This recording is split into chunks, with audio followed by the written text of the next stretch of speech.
Hi, good Ako po pala morning. si Sam from Golden Buzzer. Kung Lea Miss Domingo. Lea. Good morning. Ma'am, ano lang po ako survey lang po about din po sa solar po na pinalagay niyo po from Yeah. Golden Buzzer. Kumusta naman po yung consume po niyo sa sa kuryente?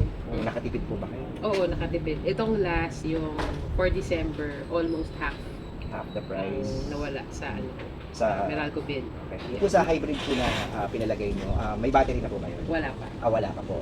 So, yun pa lang po yung nagagamit nyo Yes.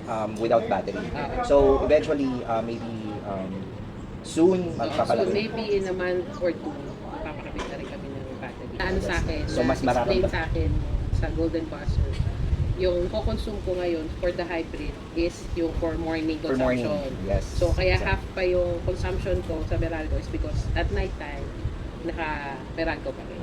And then, eventually, pag nagkakabit na po kayo ng battery, mas mararamdaman yung tipid kasi gagamitin mo yung battery for night. Yeah, hopefully. So, kumusta naman po yung nyo, yung konsumo nyo ngayon? Kumbaga, na-enjoy nyo po ba? Oo. Super enjoy. Nice. Lalo na nice, pag nice. maaraw. Pag maaraw. Salamat po ma'am sa details. Okay. Thank you so much. Ma'am. You're welcome.